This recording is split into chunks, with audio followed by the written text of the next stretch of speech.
I just finished dinner with a friend, and I've been saying a lot of goodbyes during this period of time. And this weekend, I will have three more goodbyes to say, and I think that they might be the last.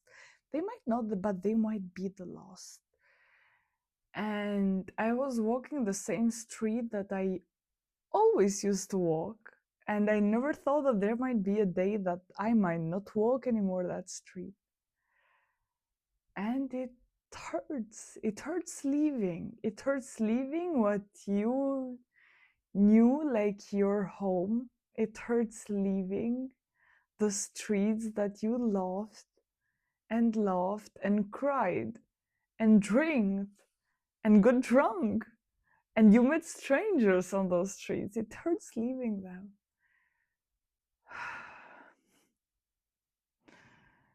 It's such a strange feeling to leave the country that you called your home.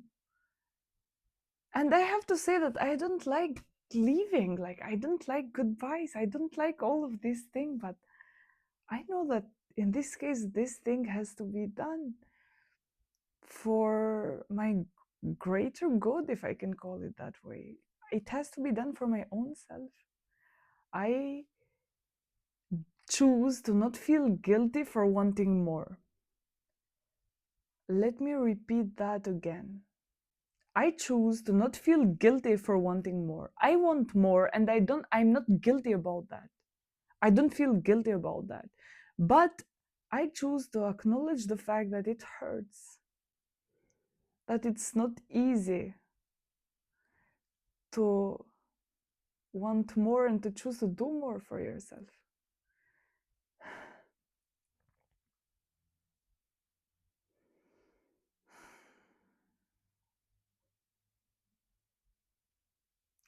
Home is wherever I am. And this is beautiful and painful at the same time. Home is wherever I am. I am my own home. And I'm doing this thing for myself. And I I don't know how to cope with it.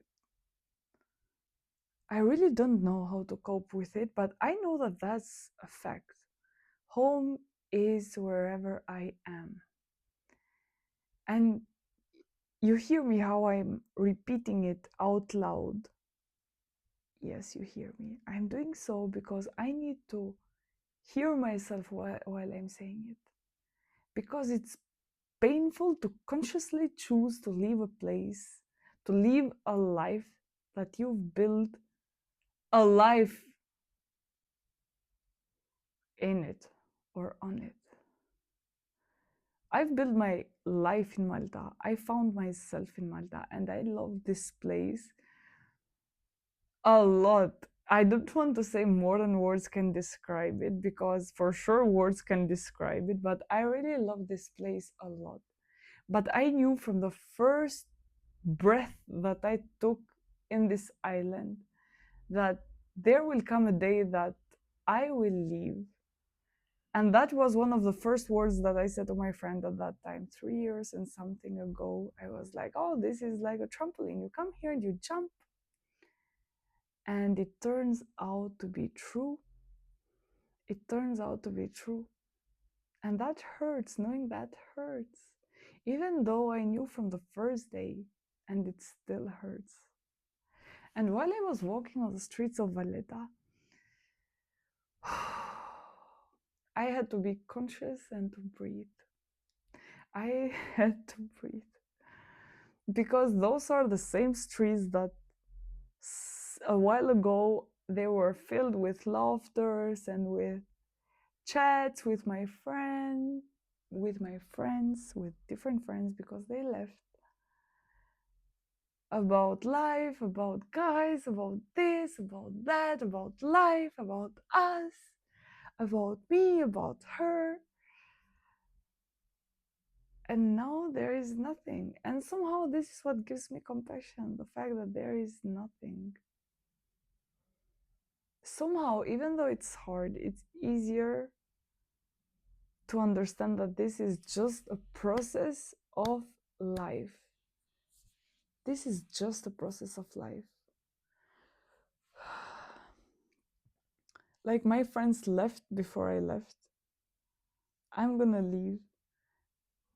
Like I cried for my friends. Someone else might get sad because I'm leaving. And this is not easy.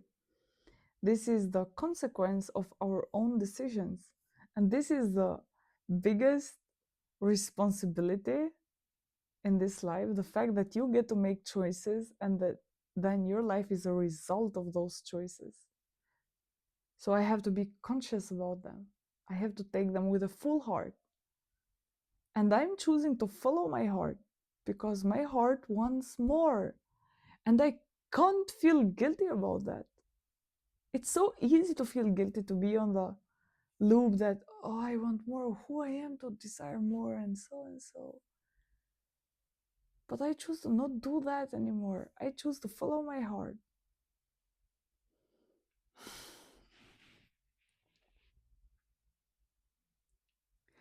I'm half a bottle of wine in here. I drank half a bottle of wine. And I love wine. I love wine. And also, wine has a funny way of making me see whatever I am trying to not see during the day, during the week, during the month. But I still haven't cried. I still haven't cried. That's strange. I think I have to cry. I need to cry.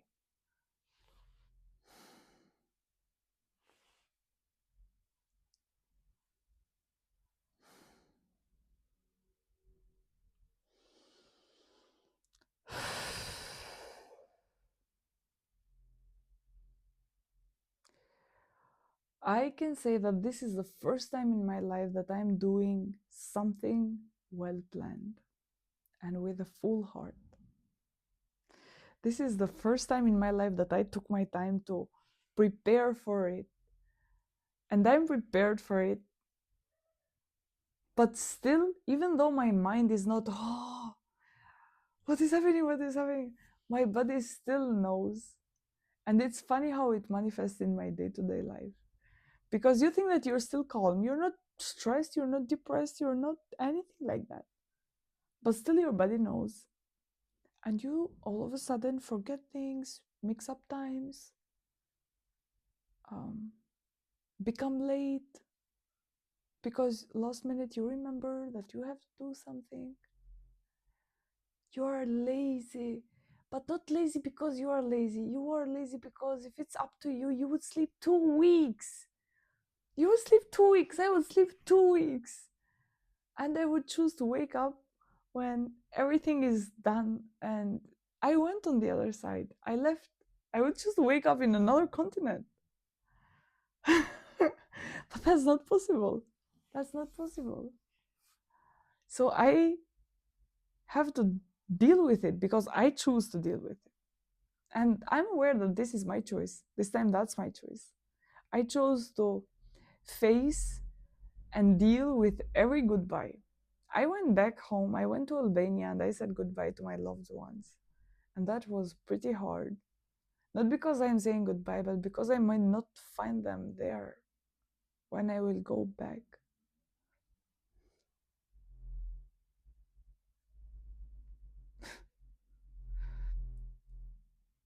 Yeah, now it started hitting.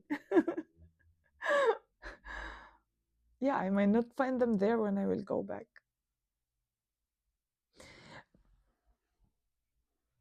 I don't want to speak today about that, but there's a reason why I met everyone I've met, why I was born into the family that I am born, why I have my parents, why I have my grandparents and my siblings. So it gives me compassion that whatever it will happen in this life, I will find them in another one. in a way or another. You see, the first tear is falling. Thank God, finally.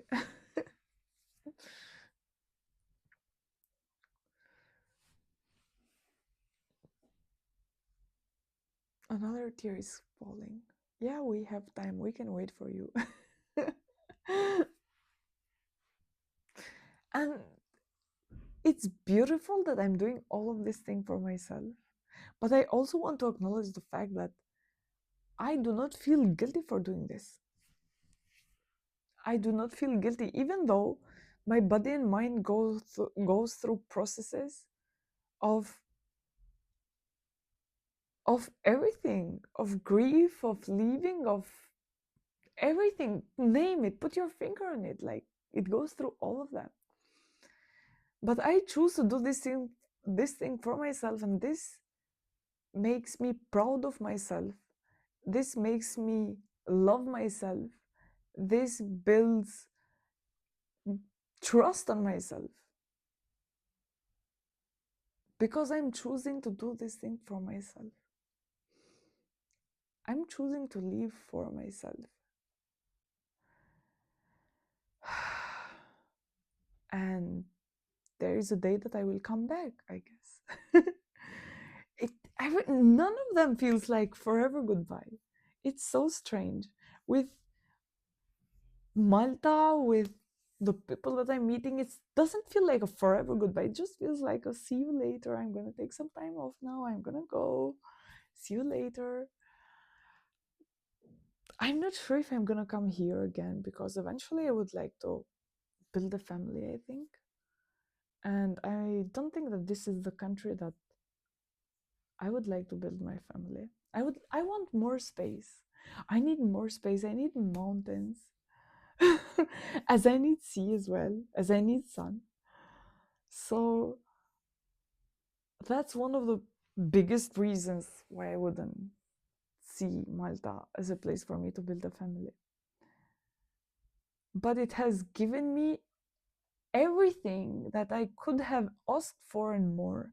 I found who Emma is in this country. I found myself, lost it, found it again, lost it, found it again in Malta.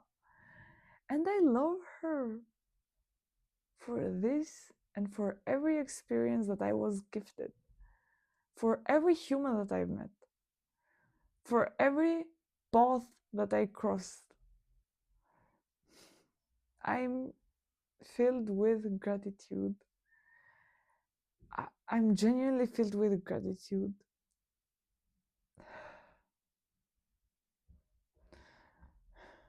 But it's still hard leaving. It's still hard leaving, pausing on those streets and knowing that you most probably will never pass them again as a local, at least. You will be a tourist.